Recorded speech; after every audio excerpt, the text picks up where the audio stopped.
Consejo Mexicano de Reumatología y los profesores titulares de los cursos de residentes.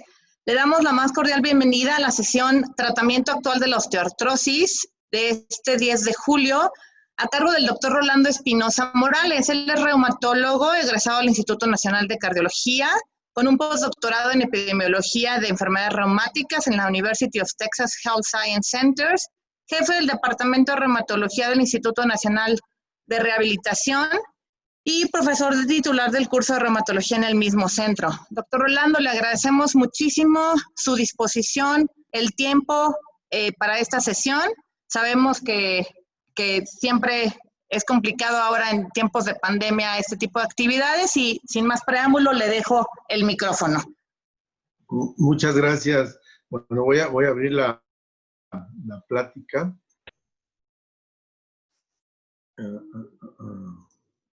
Bueno, pues muchas gracias nuevamente al Consejo Mexicano de Reumatología por la invitación que nos hicieron al Instituto Nacional de Rehabilitación.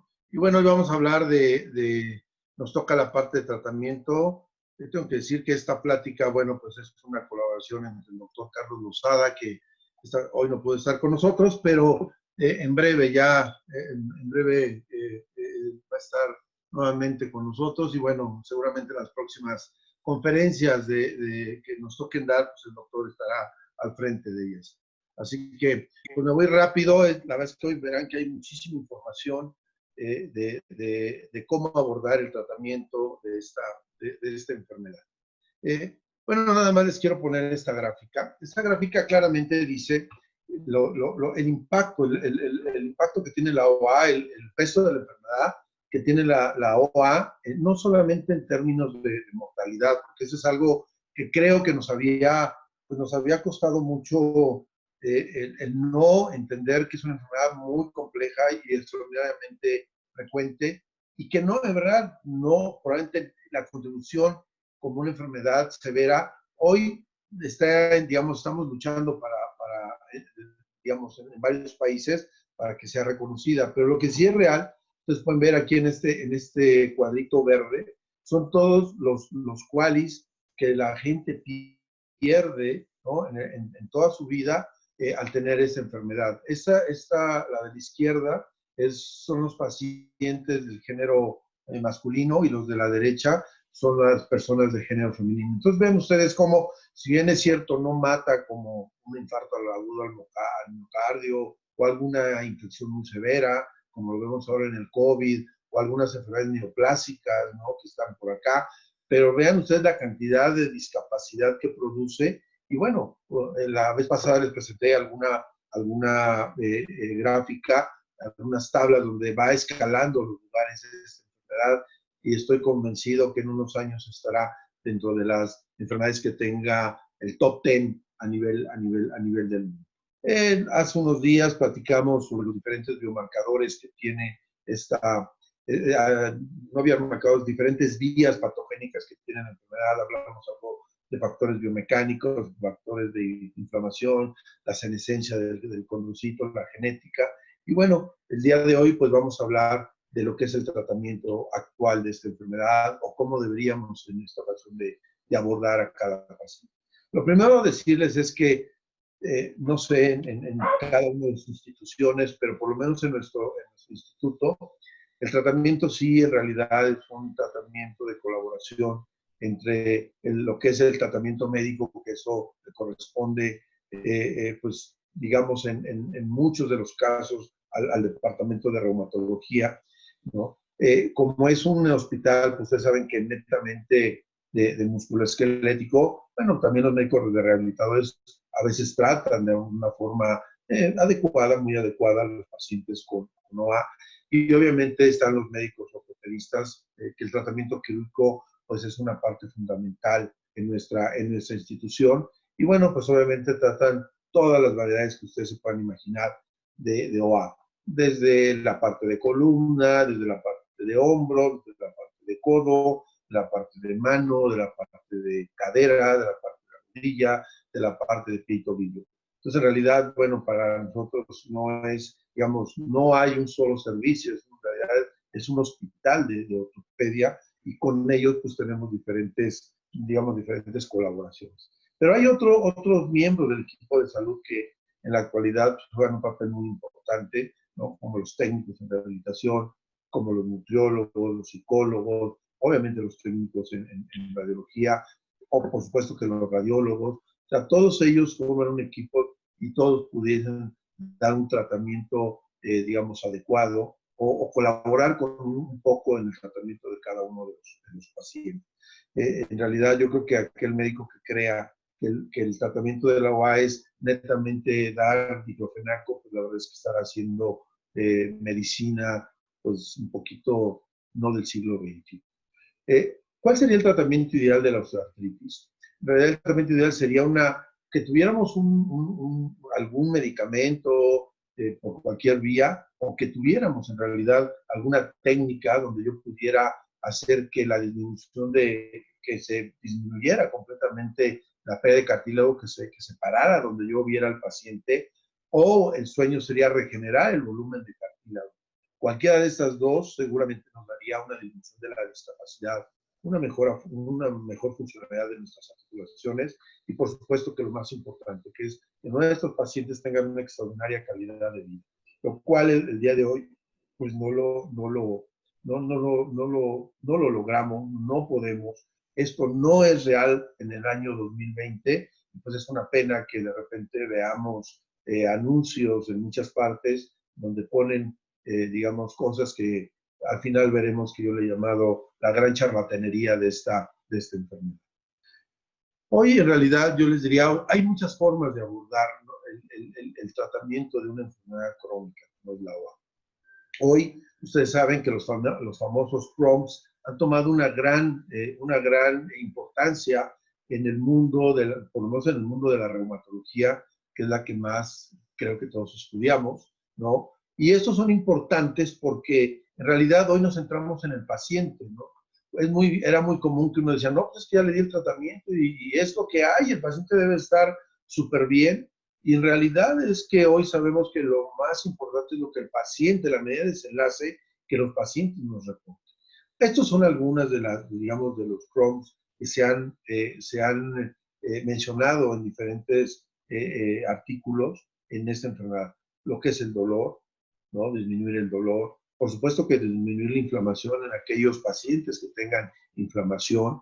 Obviamente esas dos medidas de desenlace harán que nuestra función articular mejore, igual que la satisfacción de nuestro paciente, por supuesto que la calidad de vida y obviamente la sobrevida, y esto estamos pensando en que hoy, si no pensamos en que el cartílago, el hueso y el músculo son una unidad funcional, pues en realidad estaremos no tratando de forma adecuada a nuestro paciente. Entonces, todos estos prompts son algo que siempre tenemos que pensar cuando uno está viendo a un paciente que tenga una OA en alguna de las articulaciones que ustedes evalúen. Hoy, en realidad, como van a ver, hay un número importante de medicamentos que han sido algunos probados, unos útiles, otros inútiles, otros que ya ni siquiera están en el mercado, pero son medicamentos que en algún momento trataron de mejorar algunos de estos PROM. Por ejemplo, los analgésicos, los antiinflamatorios no esteroideos, obviamente todo el grupo de los famosos esmodoas, ¿no? Como es la glucosamina, condroitina, que siempre han estado en el ojo del huracán. Obviamente está los fármacos que tienen diferentes mecanismos de acción, como la duloxetina, el renalato de estroncio, que ya está fuera del mercado, esto ya quedó simplemente como un medicamento que potencialmente pudo haber tenido alguna utilidad.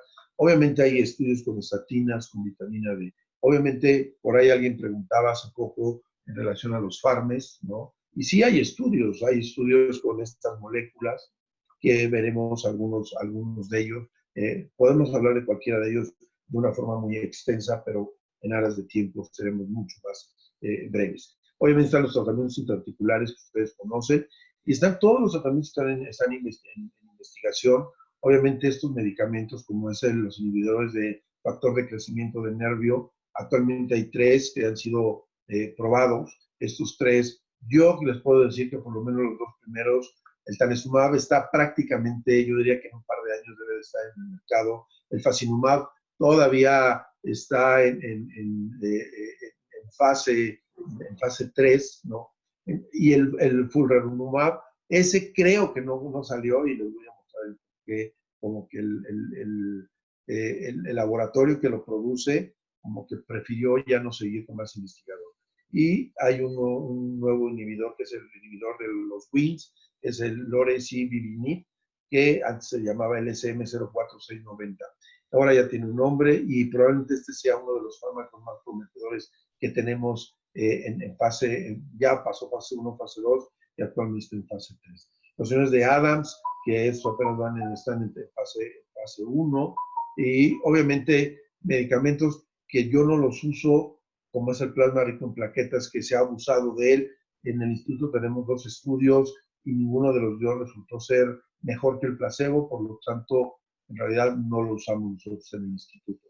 La lubicina, que era algo que yo pensaba que era muy prometedor, finalmente no hay más investigación, pareciera que fracasó, ahora sí que se quedó en el intento. Entonces, como ustedes ven, dependiendo del PRO, es lo que ustedes van a poder usar, ¿no? Esto habla de lo que la vez pasada les dije, que hoy en realidad estamos pensando en que hay subtipos de OA, y que ya no es el mismo saco que por muchos años lo encuadrábamos.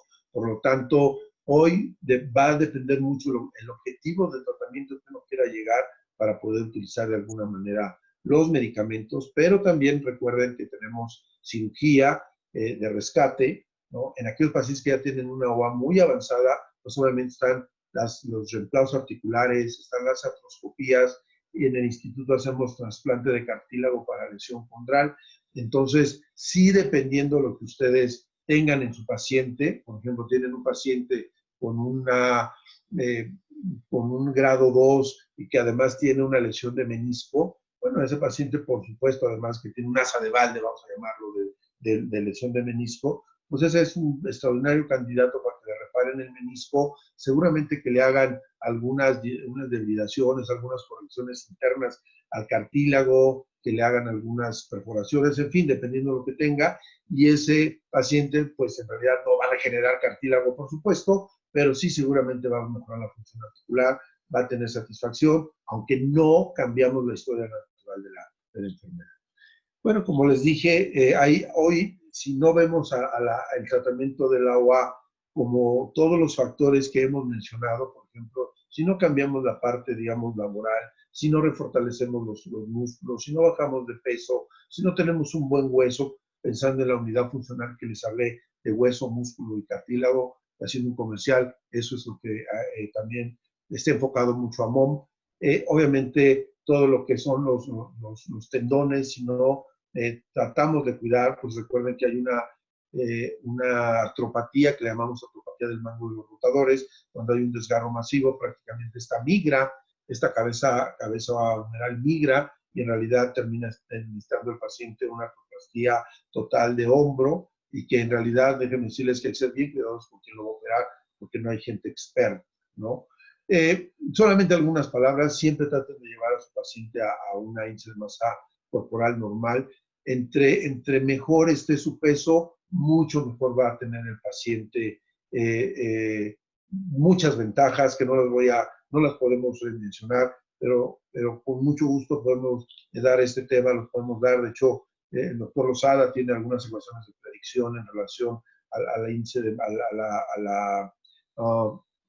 al músculo y a la grasa magra en algunas enfermedades. Algunos de una tesis en un artículo hemos demostrado cómo disminuye la masa muscular por bioimpedancia en la gente que va a recibir reemplazos. Entonces, y además todos tienen cierta obesidad. Rehabilitación, sin lugar a duda, hay muchas cosas que hay que aprender de los rehabilitadores, y una buena rehabilitación siempre nos va a ayudar, sea en el digamos, antes de llegar a una cirugía, precirugía y postcirugía. Es algo que en realidad nuestros médicos y nuestros técnicos en el instituto lo hacen de una forma muy, muy adecuada.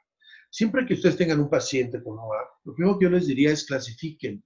O sea, traten de investigar. Por ejemplo, a mí cuando me dicen es que tiene un dolor de hombro, en realidad es que pues, prácticamente no tolero que me digan eso, que tiene un dolor de rodilla. dime qué le duele de la rodilla. ¿Le duele el tendón el lateral, le duele el tendón medial, le duele la línea interarticular, le duele la jofa, le duele el tendón suprarrotuliano, le duele el tendón infrarrotuliano, le duele alguno de los aductores, ¿no? Le duele la fascia lateral que tenemos ahí, que se inserta en la rodilla.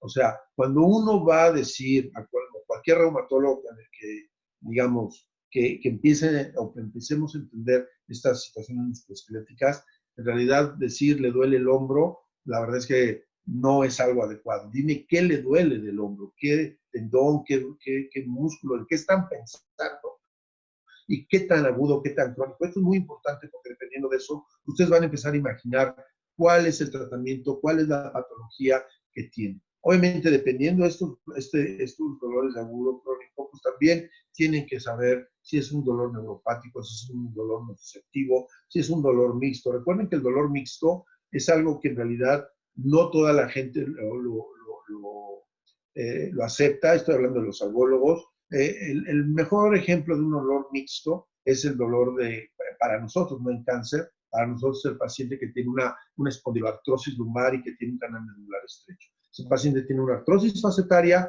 además de tener una artrosis facetaria, tiene un problema a nivel del conducto y seguramente a nivel de médula, y eso hace que el paciente tenga tanto un dolor neuropático como un nociceptivo. Esto es importante porque dependiendo del tipo de dolor y la cronicidad, ustedes van a poder elegir mejor entre antiinflamatorios, opioides débiles, opioides, digamos, fuertes. Obviamente si hay que hacer cuestiones de relajantes musculares, en fin. Entonces sí es muy importante cuando ustedes tengan un paciente, sepan exactamente.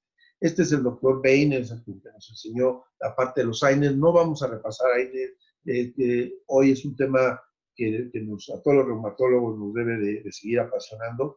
Pero desde hace muchos años yo les diría que si no es el último, son de los últimos artículos que, bueno, en la prehistoria, cuando yo era estudiante, pues estábamos muy acostumbrados a ver, ¿no? Cuando había un nuevo antiinflamatorio, normalmente se comparaba con uno ya que era usado, y ese puede ser el diclofenaco, el naproxeno o el ibuprofeno, que normalmente era con lo que se comparaba, y decíamos, pues mira, tanto en este caso el meloxicam y el diclofenaco son muy buenos, quitan el dolor, el paciente lo evaluó muy bien, no, pues es buenísimo, este es el tratamiento actual. Y en realidad eso era lo único que nosotros teníamos para tratar. Obviamente el paracetamol, se decía que por ejemplo el meloxicam era un medicamento que era muy útil y además tendía a tener una tendencia a tener una disminución en los efectos adversos que tienen los antiinflamatorios no esteroideos. Poco tiempo después, ¿no? Aparecieron nuestros famosos COX-2 con todas las cosas buenas y malas. Obviamente demostraban claramente, vean aquí, el letrozole era comparado con el naproxeno y cómo disminuía prácticamente el dolor y obviamente la funcionalidad, etcétera, etcétera. Pero también después de esos años, al inicio de los 2000, donde sale el rofecoxib del mercado porque causa problemas ¿cómo se llama? Cardiovasculares, pues entonces volvimos a retomar las famosas dos caras que tienen los años. Por un lado, los factores de riesgo que nos hacía pensar que ese paciente tenía una potencial sangrado de tubo digestivo. Estas son algunas fotografías muy viejas que nos regalaban los gastroenterólogos. Y entonces había gente que decía, no, pues es que yo nunca he visto sangrar pacientes. No, bueno, pues llega a un servicio de urgencias de alguna institución y verás cómo llegan los pacientes sangrando y cómo tengo que hacer endoscopías de urgencias. Y lo que pasa es que muchos de estos pacientes tenían algunos de estos factores de riesgo que nosotros, pues sí, lo habíamos recetado muy bien en la consulta externa y bueno, pues el paciente sangraba. Esto se dio que, por ejemplo, los COX-2 nos empezaron a enseñar que afortunadamente tenían una menor prevalencia, una menor incidencia de problemas gastrointestinales cuando se comparaba un preponderantemente inhibidor de COX-1 que un preponderantemente inhibidor de COX-2. ¿No? Y esto es demostrado tanto con el letrozole como en el celecoxib, que son de los medicamentos que tenemos actualmente. Pero recuerden que el usar antiinflamatorios siempre nos tiene que obligar a pensar en el riñón, en el corazón, en los vasos, en el estómago, en el hígado, y obviamente en las reacciones que pueden llegar a ser muy severas, como es la necrolisis epidérmica tóxica. Cuando uno ve una y es por un antiinflamatorio, es por una, no sé, un alopurinol, pues la verdad es que uno la pasa muy mal, porque en realidad son reacciones muy severas. En relación al tramadol, déjenme decirles que el tramadol, ese es un estudio que se hizo algunos años en Estados Unidos, y vean cómo claramente los dos únicos tratamientos que usan los reumatólogos en Estados Unidos es el tramadol. Después le sigue la codeína, que la pueden resultar. Yo diría que la codeína casi es el paracetamol de ellos, y la otra son la buprenorfina. En realidad aquí nosotros los reumatólogos podemos usar el tramadol y la buprenorfina transdérmica o igual, porque todos los demás necesitamos un recetario especial. Entonces, sí creo que tenemos que saber cómo usar estos fármacos, cómo convertirlos, así como nos tenemos prácticamente de forma automática, sabemos que cuántas veces la prednisona, la metilprednisolona, la prednisolona, la dexametasona, la parametasona son, digamos, qué tan potentes son en relación a la hidrocortisona. Pues igual, tendríamos que acostumbrarnos a decir, bueno, qué tanta potencia tiene la buprenorfina, qué tanta potencia tiene la oxicodona, comparados con la morfina. La morfina es el comparador que siempre los algoritmos nos dicen, tú cuando empiezas a dar un fármaco, compáralo con morfina y te va a ser mucho más fácil el manejo. Entonces, es muy importante. ¿Cuál es el rol del tramadol en el paciente con dolor y con dolor especialmente de la OA? La verdad es que el año pasado hicimos una revisión porque nos tocó discutir este tema en el encuentro de residentes, y claramente vimos cómo el tramadol no tiene estudios a largo plazo. Entonces lo que se recomienda es dar tramadol a dosis, digamos, de algunos días, algunas semanas, y una vez de que pase el dolor, hay que suspenderlo, y si vuelve a tener un rebrote, bueno, pues tendrá que volver a dar este medicamento. Pero no hay estudios a más de, yo les diría, ni siquiera a 12 semanas. Existen estudios, o muy poquitos, que pasen las 12 semanas. Entonces, realmente importante que ustedes usen estos medicamentos, pero con muchísimo cuidado a largo plazo. Recuerden, bueno, aquí hay algunos estudios de codeína, de oxicodona, que siempre tienen ustedes que ir, cada que den un medicamento, tienen que pensar que su paciente pudiera tener alguno de estos problemas, náusea, mareo, estreñimiento, etcétera, etcétera. Y entonces tienen que ser muy cuidadosos, en verdad tienen que ser muy cuidadosos para darlo, porque una vez de que el paciente llega a tener un efecto adverso de estos medicamentos, prácticamente es imposible que lo vuelva a tomar. Recuerda perfectamente el nombre y no lo va a aceptar. Entonces, hay que aprender a titular, hay que aprender a rotar para poder uno sentirse, digamos, cómodo, y obviamente que nuestro paciente evite estos problemas de efectos adversos. Yo les diría, estas son de las grandes guías que hay actualmente. Las han aceptado, los antiinflamatorios han aceptado, algunos como primera línea, otros como segunda línea, pero en realidad son medicamentos igual que el tramadol está aceptado por ACR, los otros no. Bueno, ARSI, en la guía que hicimos el año pasado, también aceptamos el uso de antibióticos. Hay un nuevo medicamento, yo les diría, no tarde en salir, es un inhibidor del factor de crecimiento, es el Tanezumab, y vean, son los estudios que hicieron.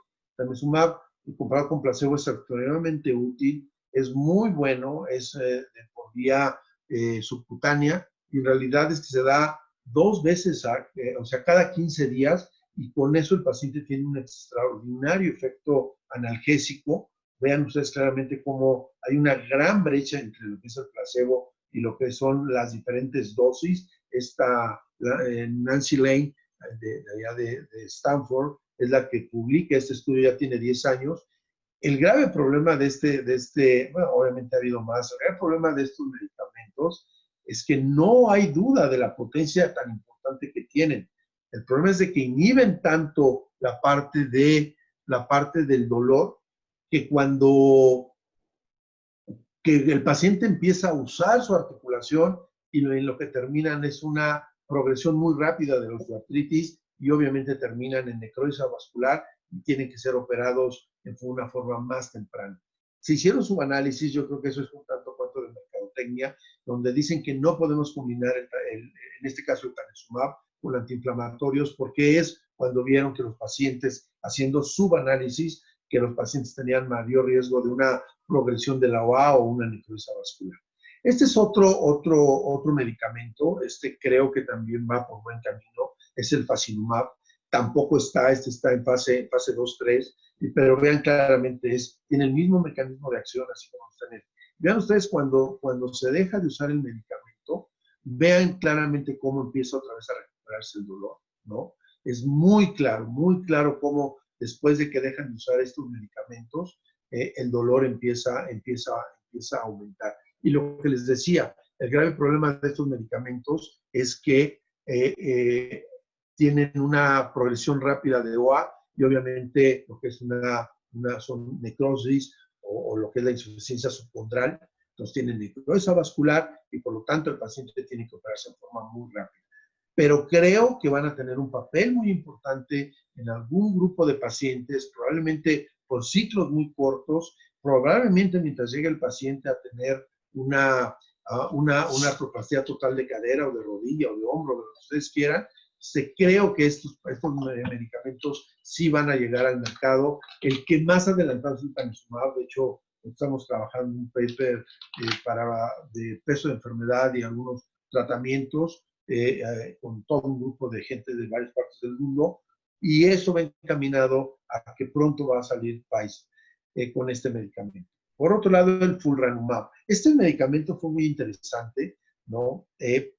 Pero, ¿qué creen? Desgraciadamente lo cortaron a la semana 49, había una fase de extensión de 92 más 12, o sea, eran 104 semanas más 26, eran casi 140 semanas que iba a durar, pero cuando vieron lo que tenían desgraciadamente esto, vean cómo esta es una curva de sobrevida, donde se ve claramente cómo hay una progresión muy rápida y daño de las articulaciones, pues suspendieron el estudio, no porque no quita el dolor, yo diría exactamente al revés, porque lo quita tanto que la gente vuelve a usar. Hoy estos estudios nos recordaron que el dolor finalmente es un mecanismo de defensa que tiene el cuerpo humano hacia una agresión que estamos sufriendo en algún sistema, en algún órgano, en algún tejido. Mi impresión es que estos van a llegar, el tanezumab yo creo que es el primero que va a salir. Ya tengo hay algunos ruidos que indican que esto en poco tiempo va a salir.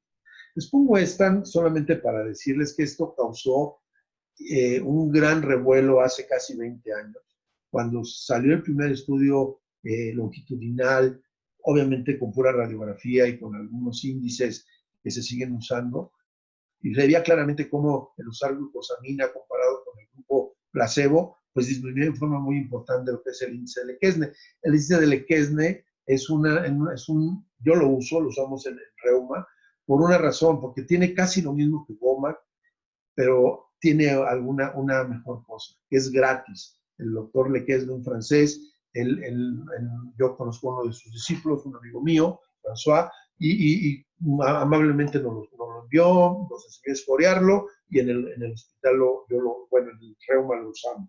Entonces vean cómo ustedes claramente disminuyen de forma muy importante lo que es el índice, el dolor, la funcionalidad, etcétera, etcétera, comparado con el placebo. Y además después nos dicen en ese estudio que los pacientes que toman este medicamento tienen una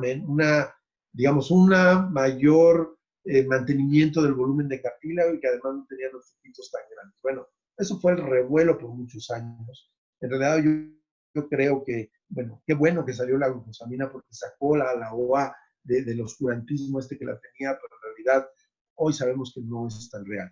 Obviamente cuando sale un inhibidor de interleucina 1, ¿no? Vean cómo los pacientes que habían tomado la diacereína tuvieron 4.5 del grupo que la tomó que se iba a reemplazo, contra prácticamente 4 veces más, 20% de los pacientes que solamente tomaban placebo en estudios a 3 años. Entonces eso causó revuelo. Después fuimos entendiendo, no teníamos estas herramientas.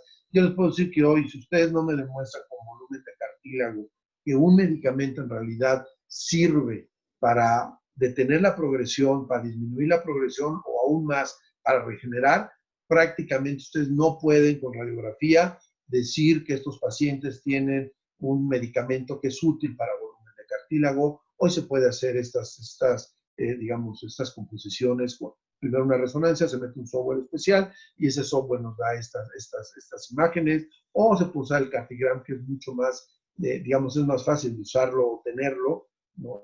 Seguramente muchas instituciones lo tienen. Nosotros también tenemos, tenemos uno de 1.5 y un nuevo juguete de hace un año más o menos, que son de 3 Teslas. Entonces, la verdad es que con cualquiera de los dos resonadores lo podemos hacer. Bueno, déjenme decirles que hay un medicamento que, digamos, ha habido pocos estudios, pero los que ha habido ha demostrado esto. Este es un estudio ya de hace algunos años donde demostró que la gente que tomaba Condetin sulfato en relación a placebo sí tenía una disminución de la progresión, prácticamente el 50% que la gente que había tomado placebo. Y después el edema óseo, que se puede medir por resonancia magnética, pues obviamente tendrían a tener lesiones mucho más pequeñas comparadas con la gente que solamente tomó placebo. Fíjense que esto mismo se vio o ha sido visto en 2 artículos. Uno del mismo grupo, del grupo de Montreal, allá con los Pelletier, que son pues, gente muy conocida en el mundo de la OA, y ellos demuestran en un estudio a 2 años de seguimiento donde comparan Condetin sulfato y Celecoxib, cómo en algunas partes del cartílago la gente que tomó 1.200 miligramos de sulfato de condetina tendía a no desgastar o no disminuir el volumen de cartílago tan rápido. Y obviamente cuando comparan estas gráficas de cuestiones sintomáticas, pues pareciera que el darlo, ¿no? Obviamente este medicamento que utilizaron allá es el mismo que tenemos en México, es un medicamento español que lo hace, no recuerdo ahorita el nombre de la empresa, el laboratorio, pero es el mismo que el Condrosul que tenemos aquí en México, no es comercial, pero es el mismo medicamento que utilizaron allá en Montreal. Y ellos también hacen un análisis de uno de los estudios más interesantes, que es el de la OAI, ¿no? Que es una corte muy grande de casi 5,000 pacientes en Estados Unidos, que los han seguido por ya casi 10 años, y ellos hacen el análisis a 6 años, y ven ustedes claramente cómo en la parte lateral, obviamente eso sí está evaluado por resonancia magnética, prácticamente pareciera que el usar glucosamina o condroitina, el sulfato de condroitina, pareciera que tiene una tendencia hacia disminuir la progresión. Algo que este artículo es el único que yo conozco y a mí me dio la oportunidad, por ejemplo, de si yo decido usar alguno de estos medicamentos, hay que usar los que son de marca, es decir, los que realmente están registrados en la COFEPRIS como medicamentos. ¿Por qué? Porque dicen que el doctor Russell, ¿no? Un canadiense, agarró en aquel entonces 15 marcas de glucosamina, ahí cuentan que se fue al Costco, a la farmacia del ahorro, a la farmacia San Pablo, ¿no? Al GNC, con la señora que los vende afuera del INR, en fin, agarró 17 marcas de estos suplementos y lo que encontró fue que ninguna, vean ustedes, el porcentaje de estos medicamentos, o bueno, de estas sustancias, ninguna tenía lo que decía tener la etiqueta. Entonces, esto habla de que todos estos, pues sí, suplementos o como quieran llamar, sustancias, yo digo, no activas, no las usen. Si van a usar alguno de estos medicamentos, que en realidad que esté registrado como medicamento, porque esos tienen mucho mayor soporte que los que compramos en cualquier casa. Quiero hablarles un poquito de ácido hialurónico, no voy a hablar del mecanismo de acción, pero este es el único, bueno, hay solamente 2 estudios longitudinales, este es el más largo, ya tiene algunos años que salió, es el estudio Amelia, y fíjense que ellos lo que hacen estos autores son, dan la primera dosis, a los 6 meses la segunda, a los otros 6 meses la tercera, y a los 12 meses dan, digamos, la tercera, obviamente todo lo comparan con placebo, y todavía lo siguen 12 meses más. Lo interesante es que vean cómo, conforme fue pasando los meses de tratamiento, no importa que tuviera o no tuviera síntomas, forzosamente era un esquema muy, digamos, muy usado en 0, 6, 12, 24 y todavía lo seguían 12 meses más. Entonces ahí vean ustedes claramente cómo utilizando lo que se llamaba es una clinimetría que tiene el OARSI, que se llama respondedores. Bueno, pues ellos ven claramente cómo el paciente no tiene o los síntomas van mejorando en comparación a la gente que tiene placebo, que sí disminuye, pero no en una forma tan importante como lo hace la gente que es inyectada con este fármaco. Desgraciadamente este estudio no tiene resonancia, tiene radiografía. Yo hablé con algunos de los, digamos, de la gente que lo hizo. Ellos dicen que son estables, pero yo no he visto el reporte y por lo tanto, pues si no lo veo, no lo creo. Pero sí, desde el punto de vista sintomático, sí tiene. Y este es el único estudio hecho a 2 años, vean ustedes, a 2 años de seguimiento. Ellos hacen 0, 6 y 12 meses, después lo siguen un año más, y ellos sí hacen resonancia, por lo menos en la parte tibial encuentran que el cartílago probablemente tiene una tendencia a disminuir la progresión. Entonces yo les diría que de todos estos medicamentos que ustedes tienen, pues, los únicos 2 que tienen medición de volumen de cartílago es el sulfato de conductina. Con estos 3 estudios que han sido consistentes, solamente uno es prospectivo con un buen número de pacientes, uno con menor número y el otro es un retrospectivo, digamos, es un seguimiento, pero no es una intervención, sino simplemente es una cohorte que se armó y que se ha seguido a lo largo del tiempo. Recuerden que los esteroides pueden tener un papel, sobre todo en las articulaciones que están inflamadas. Aquí se ve claramente cómo cuando ustedes usan esteroides, pues vean claramente cómo a las 3 semanas es su pico máximo, después vuelven a recaer los pacientes de tener dolor.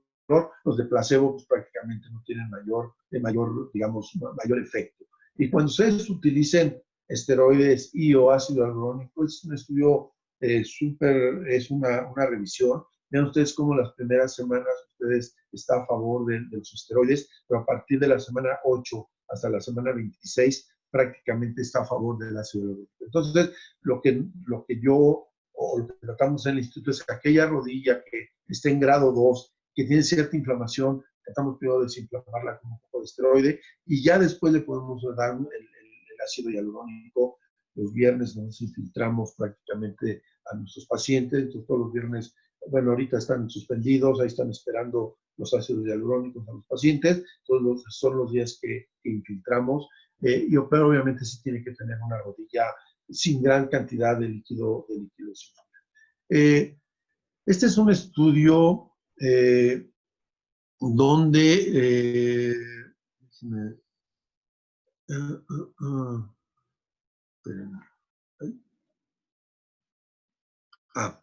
es que esta cosa. A ver, la vez pasada me preguntó, creo que David, si había algo con Farmers. Entonces lo que les puedo decir, sí hay. Este es el primer estudio que se hizo hace algunos años, en el 2013, donde daban metrotexate a dosis de 7.5 miligramos y la escalaban hasta 15 miligramos. Y vean ustedes cómo a las 24 semanas de seguimiento, esos son los resultados, veían claramente que el usar metrotexate disminuía sobre todo el dolor. No usaron resonancia, solamente fue sintomático con las evaluaciones que ustedes ven aquí y prácticamente todas o la mayoría favorecieron al metrotexate. Entonces los autores dicen que, bueno, que probablemente al disminuir la inflamación que puedan tener estos pacientes pudieran disminuir el dolor. Pero es un estudio piloto, no es controlado, etcétera, etcétera. Por lo tanto, ellos invitan a hacer un estudio prospectivo. Y bueno, el año pasado salió este estudio, que sí es un estudio comparado con placebo, un estudio clínico controlado, y vean nuevamente cómo sí hay una tendencia a tener una mayor calidad de vida, menor dolor. Obviamente la calidad de vida la evaluaron con un SF12, que es una versión corta del SF36, y obviamente el dolor disminuyó más en la gente que tomó metrotexate o placebo. ¿Cuál es el gran pero que yo le veo? Obviamente, vean, esta es una tabla donde prácticamente con WOMAC, ¿no? todas las subescalas de WOMAC se favorecen al metotrexato. En realidad, el problema que yo le vi a este estudio es que todos los pacientes, absolutamente todos los pacientes, además de metotrexate, tomaban glucosamina. Por lo tanto, pues la pregunta sería, ¿qué fue? ¿Fue en realidad el metotrexate? ¿Fue la glucosamina? La verdad es que no lo sabemos, pero ese estudio tiene muy poco que fue publicado. Alguien preguntaba por biológicos. Yo les diría, aquí están los biológicos. Los biológicos afortunadamente no han servido. Es el anakinra, no sirvió, no hubo mayor ruido, se hicieron un par de estudios y ninguno de los dos salieron idénticos, no sirven para nada. También se ha usado adalimumab, vean, este estudio fue publicado hace un par de años, y bueno, pues en realidad ellos usaban específicamente para la agua erosiva, y ¿qué creen? Afortunadamente no sirvió, o yo no digo desafortunadamente, porque pues eso hubiera podido ser algo, pues probablemente una alternativa, pero en realidad vemos que los mecanismos patogénicos de AR y de OA, aunque comparten algunas moléculas, no necesariamente tienen por qué tener la misma respuesta con los mismos medicamentos. Entonces, a la pregunta que se hizo el día martes es, no, los biológicos no sirven, por lo menos los TNF y los inhibidores de interleucina que hoy tenemos o que se han probado, no. Hay un estudio de una interleucina 1 que se está probando ahorita, no tengo los datos, no se han publicado los datos, pero los dos el anakinra y el adalimumab, y hay con etanercept, ninguno ha servido, así que seguramente habrá otros mecanismos patogénicos en la OA que sean más importantes y no necesariamente el TNF. Yo les diría que hay un nuevo medicamento. Este medicamento es un medicamento muy interesante, es un inhibidor de la vía de los Wnt. Recuerden que los Wnt o estas moléculas en realidad tienen una función muy importante en todo lo que es el músculo esquelético. De hecho, en la embriogénesis, la vía de los Wnt es una vía súper importante. Hay unos modelos experimentales muy interesantes que al inhibir estas vías de los Wnt y beta-cateninas hacen anormalidades musculoesqueléticas en el ratón y digamos, en una primera fase ayudan a la condrogénesis y después ayudan a que estos condrocitos se diferencien y empiezan a formar hueso. Entonces, esta transición del condrocito está regulado por la vía de los Wnt, por lo menos en los modelos experimentales. Y déjenme decirles que se sabe que el Wnt se une con esta proteína, con este grupo de proteína, los Frizzlet, y estos estimulan a un par de factores. Estos hacen que se desunan todas estas moléculas que están en el citosol, aumenta la vía de la beta-catenina, la beta-catenina entra al núcleo y esta beta-catenina se une con el factor de célula T y el factor que se une y mejora la situación linfoide, y estos en realidad, al parecer, estimulan algunas de las moléculas que luego les presentaré en un medicamento que es muy prometedor, y eso es lo que pareciera ser que al inhibir los Wnt disminuyen todas estas moléculas, por lo tanto, primero se vio que había menos inflamación, y ahora están en estudios fase 3 para ver si también hay una cuestión de mejoría estructural. Obviamente hay estudios súper interesantes en la vía de los Wnt. Lo que sí se sabe es que hoy los Wnt pueden estar comprometidos, o parte de las vías patogénicas que tienen es en la remodelación ósea, en la esclerosis del hueso, en la sinovitis, en el daño de la cápsula articular, en la degradación del cartílago, en la hipertrofia del condrocito, que eso sí se sabía en los modelos de embriogénesis, pero no sabíamos que la vía de los Wnt también podía hacer que en el cartílago, en las capas basales, dieran una hipertrofia del condrocito, y por lo tanto pensé que cuando hay una hipertrofia del condrocito, este condrocito pues entra en una fase de autofagia o de apoptosis, de condroapoptosis, y por lo tanto ya no es útil. Y finalmente también se ha visto que pudiera dar algún problema en la degeneración del mismo. Bueno, déjenme decirles que hoy hay un medicamento que inhibe la vía de los Wnt. Este es el estudio, bueno, hay varios estudios de modelos experimentales súper interesantes, pero este es el primer estudio que prácticamente acaba de salir no está todavía en la revista, pero sí está ya en línea. En realidad estas diapositivas las tomé el año pasado en el Congreso Mundial de OA. La verdad es que se ve mejor que por lo menos en el que está en línea, porque todavía está en esos que tiene como leyendas, ¿no? Que hasta que no se publica, pues ya está limpio el artículo. Pero estas las tomé, ¿no? Ahí medio escondidas, de cómo pudieron ver que el paciente disminuye claramente el dolor comparado con placebo a esta dosis, ¿no?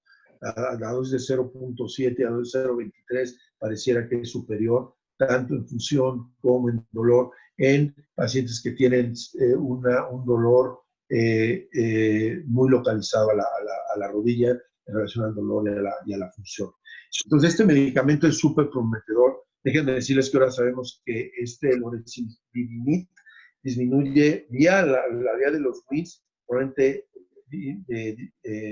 su mecanismo de acción es a través de estas dos moléculas, ¿no? Y por un lado, estas al parecer disminuyen toda la parte inflamatoria que discutimos la vez pasada y por lo tanto disminuye los síntomas, y por otro lado, no, al parecer estimula a los condrocitos, al parecer remueve algunas de las células madres que tenemos dentro de la articulación, y por lo tanto nos da un poco de aumento en el número de condrocitos. Está todavía por verse, ¿no? Pero ese es el mecanismo de acción que están proponiendo este grupo de investigadores. Les puedo decir que están ahorita en fase 3, hay estos 4 estudios que están corriendo, y como les dije, hoy no puede nadie hablar de que es un medicamento, una sustancia que también mejora la estructura de la articulación si no tenemos resonancia magnética. Entonces, sí está usando en el STRIDE, ¿no? O MRI, están evaluando con resonancia magnética a los pacientes. Déjenme decirles que lo más maravilloso es que es un medicamento intraarticular. Se pone en estos pacientes, obviamente los siguieron a varias semanas, pero es intraarticular el tratamiento, lo cual, pues igual con una inyección no sé al final cuál vaya a ser la mejor prioridad, pero aquí, por ejemplo, en el fase 2 solamente inyectaron una sola inyección, en el fase 3 no lo sé, pero a mí se me hace que si este medicamento en realidad hace lo que al parecer hizo en el fase 2, seguramente va a ser un estudio prometedor. Y si le pegan diciendo que en resonancia magnética sí tiene algún cambio de estructura, pues a lo mejor todos nos vamos a convertir en oaólogos, lo cual sería maravilloso. Bueno, nomás decir, estos los menciono porque están en el mercado, no son medicamentos, como les digo, son sustancias usadas en OA, y la verdad es que en todo lo que se deje, ¿no?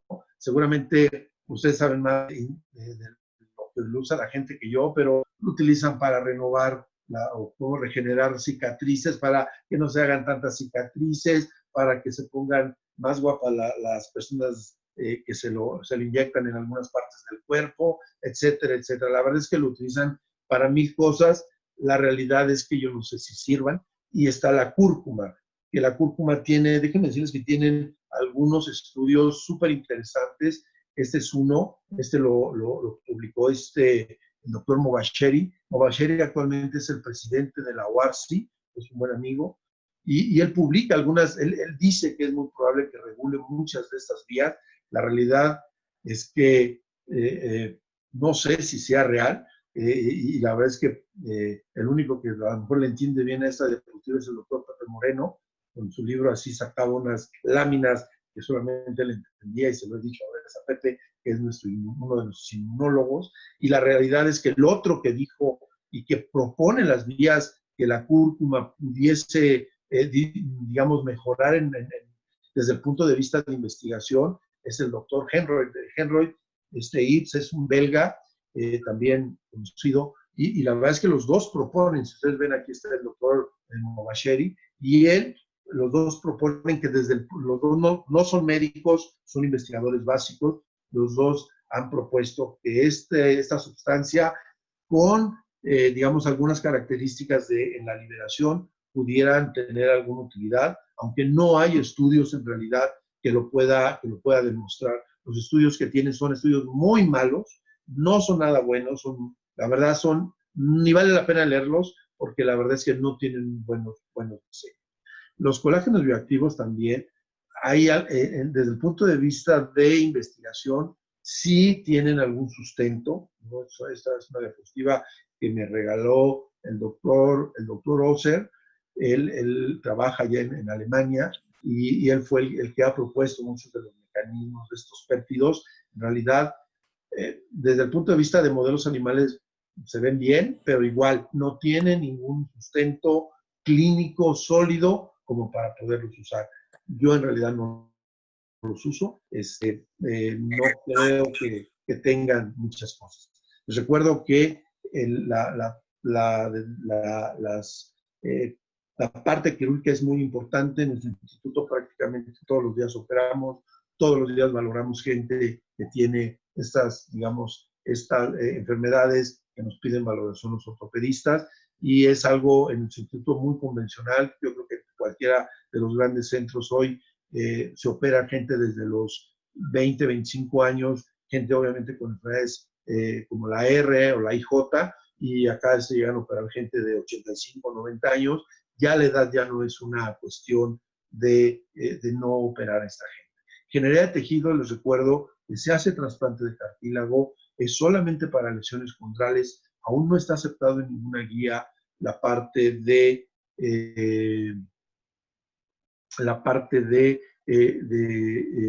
células mesenquimatosas o células madre. En realidad no están demostrado que sirvan para pacientes con NOA. El trasplante de cartílago sí, pero solamente son para lesiones condrales, y esos pacientes son normalmente pacientes con lesiones deportivas. Yo sí creo que ahora lo que es la medicina personalizada en NOA va a quedar bien.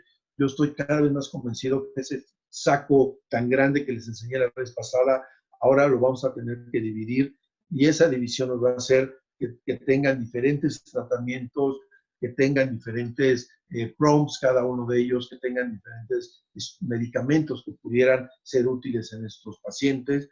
Aquí esta es una propuesta, esto no está publicado en ningún lado, esto lo hice para una presentación que me pidieron en otra parte, y bueno, son algunos de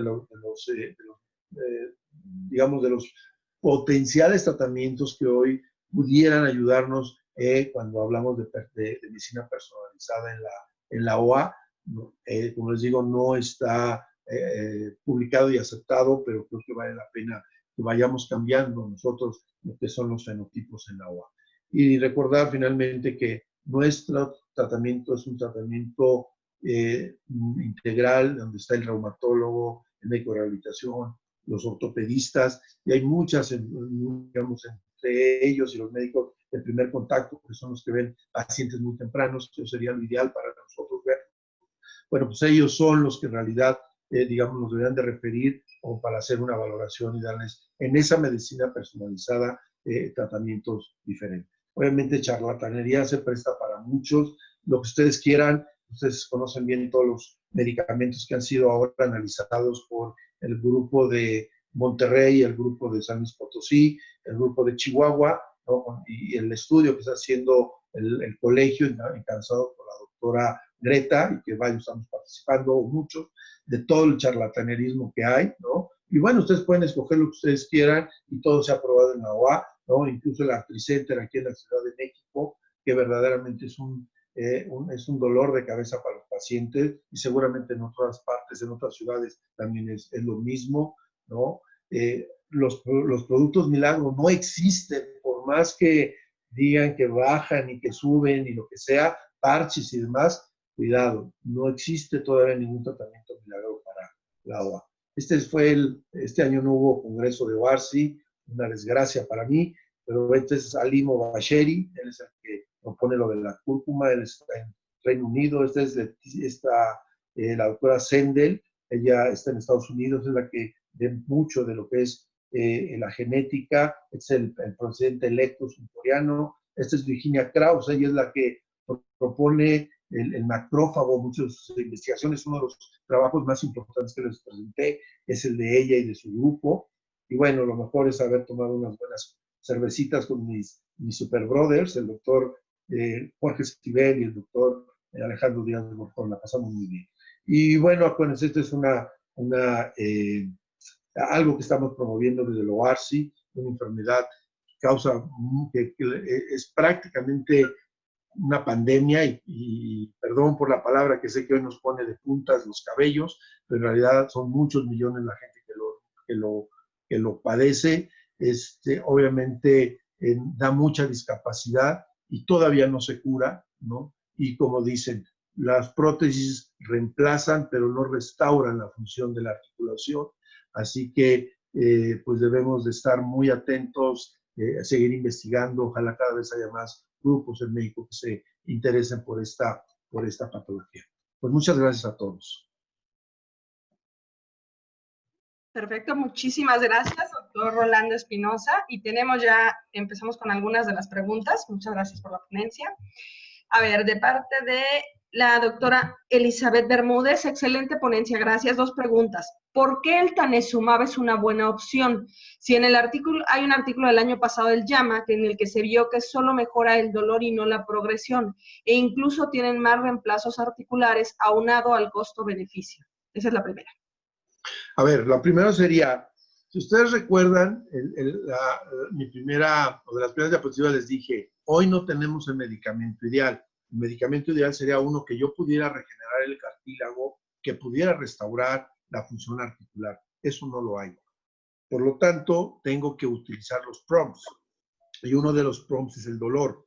Por lo tanto, habrá gente que no puede utilizar los tratamientos que hoy tenemos, llámese antiinflamatorios no esteroideos, llámese analgésicos como el paracetamol o analgésicos opioides, y que no tengamos en realidad, por ejemplo, es una persona que tiene, no sé, algún problema a nivel gastrointestinal o que tiene un infarto.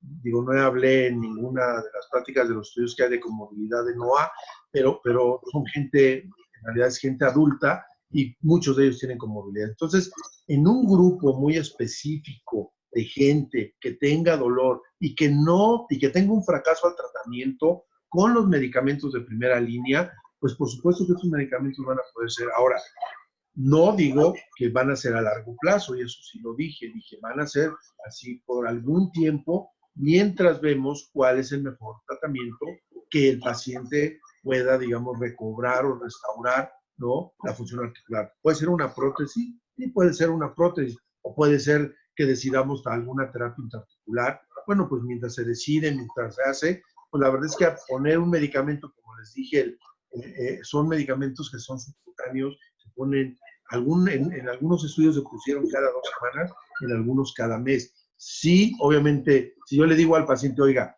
con esto se le va a quitar el dolor, pero usted va a tener que tener cuidado porque, o sea, uno tiene que decirle cuáles son sus riesgos, ¿no? Hoy, si uno no le dice los riesgos al paciente y los beneficios que tiene el medicamento, y no se decide entre el médico y el paciente cuál es su mejor opción, pues obviamente no. Hoy ya no vemos a aquel médico que decidía todo. Hoy en realidad es una decisión combinada. Entonces, yo sí creo, estudios costo-beneficio no hay, la vez que no sabemos ni cuánto va a costar, ¿no? Ni siquiera están en el mercado, por lo tanto no he encontrado ningún estudio costo-beneficio, pero en algunas gentes con grandes dolores que están esperando una prótesis, en realidad yo creo que en esa gente, si ustedes preguntan cuánto tarda una persona en operarse en instituciones como el IMSS, como el ISSSTE, pues llegan a tardar hasta 1 año en poderlos programar. Digo, honestamente, que se les pongan algunas inyecciones de este medicamento, sabiendo que todos no se van a operar, o sea, no van a quitar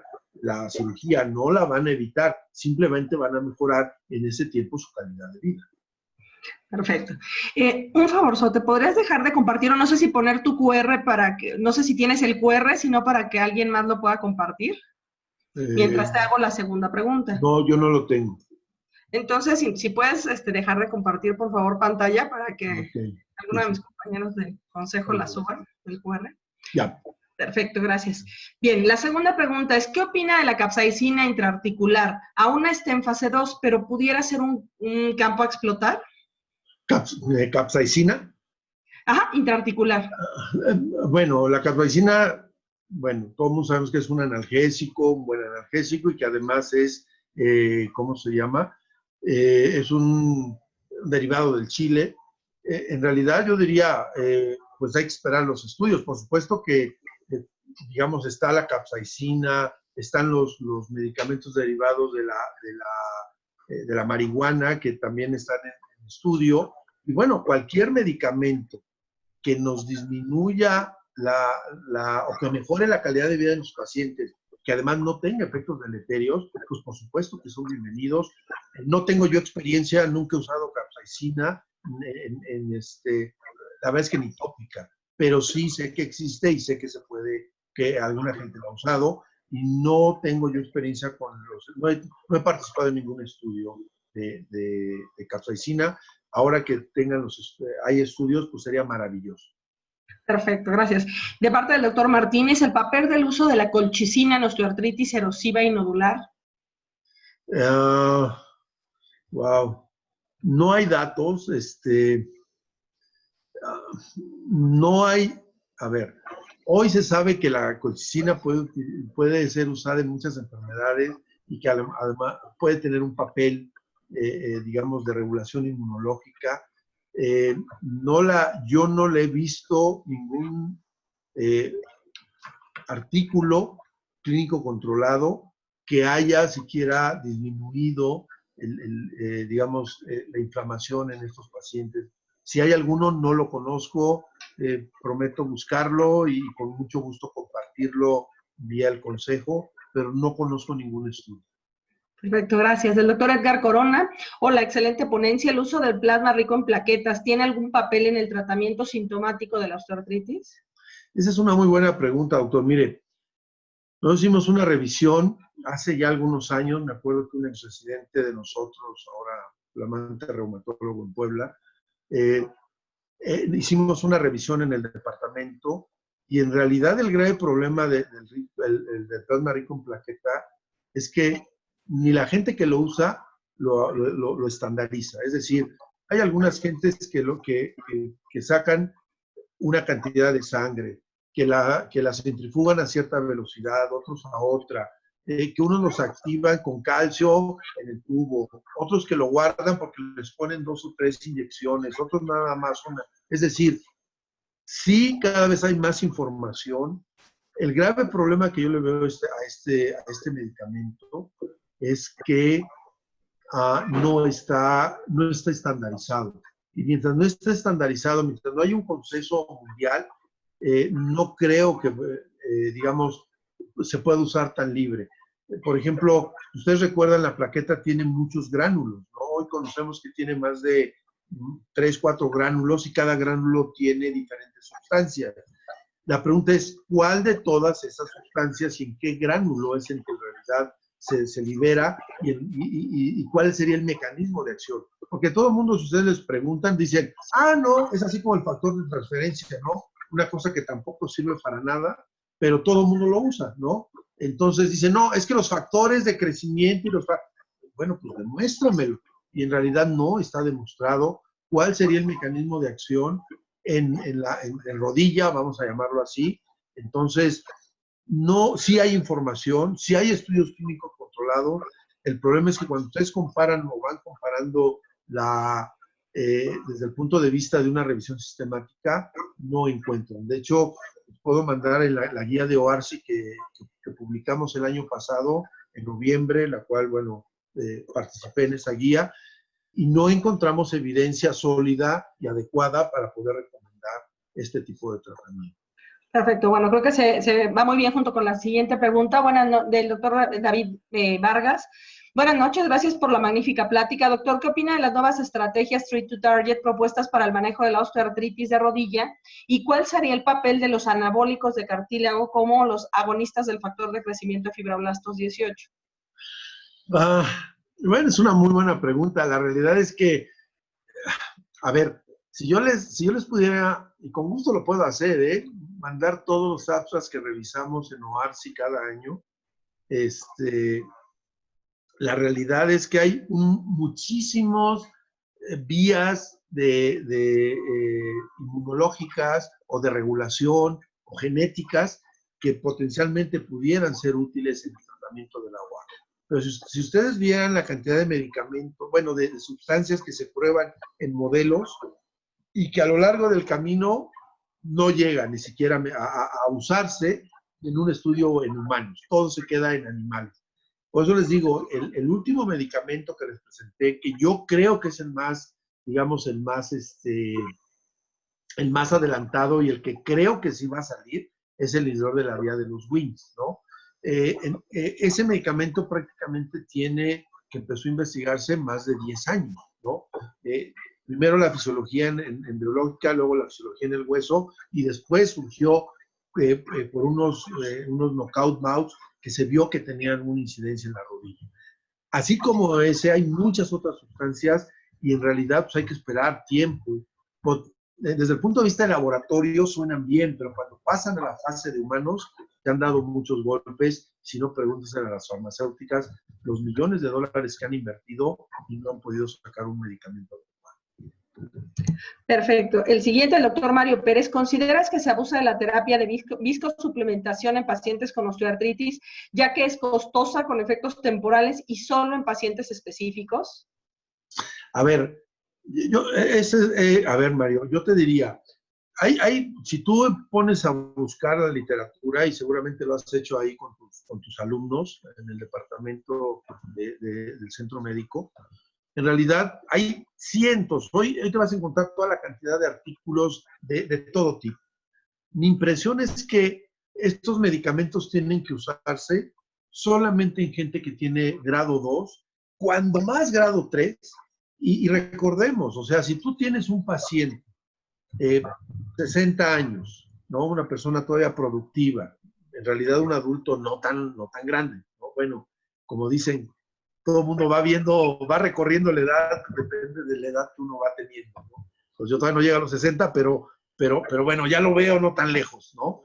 Entonces la realidad es que en esa gente, un paciente de 60 años con un grado 2, grado 3, con poca sintomatología y si, digamos, pensamos que tiene un fenotipo de dolor, la verdad es que yo sí lo uso. Lo costoso, yo te diría, pues depende de qué sea costoso comparado con qué. Yo te diría, si yo voy a usar un medicamento como el viscosuplementador, lo voy a usar en 3 ocasiones, o en una ocasión como el Symbix One, que a mí no me gusta tanto el Symbix One, prefiero utilizar las 3. De hecho, en el instituto usamos viscosuplementación de 3 ampolletas, y la verdad es que si te va a evitar dar antiinflamatorios, analgésicos, el paciente va a tener una buena funcionalidad de su rodilla, no va a tener un dolor, o solamente le das de repente alguna pastilla de paracetamol y le puedes evitar un sangrado tubo digestivo, que compre paracetamol, lo que digo, pantoprazol o omeprazol, pues en realidad yo te diría, en ese paciente, yo creo que sí lo puedes usar. Sin decir, porque esa es la otra, ¿no? Entonces no le vayan a decir al paciente, nadie, que regenera, porque no regenera nada, ¿no? Nada regenera. Eso es algo que nos debe de quedar a todos bien claro, que no hay ningún medicamento que regenere, ¿no? Entonces, yo sí lo usaba, de hecho sí lo he usado, no lo uso tanto como mis compañeros de ortopedia sí lo usan mucho más, yo no lo uso tanto, pero vamos, sí entra dentro del arsenal que en el instituto lo hacemos, los médicos en formación, mis compañeros residentes, médicos, pues están encantados de que ven cómo evoluciona el paciente, hacemos criminetría, en fin, o sea, la realidad es que uno ve claramente cómo es la mejoría de estos pacientes. Perfecto. Pues muchísimas gracias, doctor Rolando Espinosa, muchas gracias por tu participación a nombre del Consejo Mexicano de Reumatología, y los invitados a todos a contestar la encuesta, que bueno, ya nos la quitaron, espero que ya la hayan contestado, y nos vemos el próximo martes. Muchas gracias, Rolando. No, al contrario, Angélica. Moni, muchas gracias. Muchas gracias, Rolando. Ya nomás voy a estar esperando la fiesta de fin de todos los cursos, ¿eh? Porque sí, el doctor Martín Lavín nos va a hacer el honor de cerrar. Por el curso, a ti, como nuestra presidenta, y a todos los consejeros que han hecho un esfuerzo maravilloso. Verdaderamente se los reconozco, se los aplaudo, Me da mucho gusto que en realidad el Consejo cada vez esté más sólido, ¿no? Y de veras, los felicito de una forma, ya te lo he dicho a ti personalmente, pero quiero hacer público este gran esfuerzo que han hecho ustedes, todos mis compañeros, consejeros, a los cuales tú sabes que les tengo a todos mucho cariño y mucho respeto. Muchas gracias a todos, que tengan buena noche, buen fin de semana, y a todos los que participaron, pues les agradezco mucho. Estén bien. Buenas noches, muchas gracias. Muchas gracias, buenas noches. Saludos. Muchas gracias. Hasta luego, doctora Hilda. Bye, doctor. Buenas Gracias. noches, bye. Ay.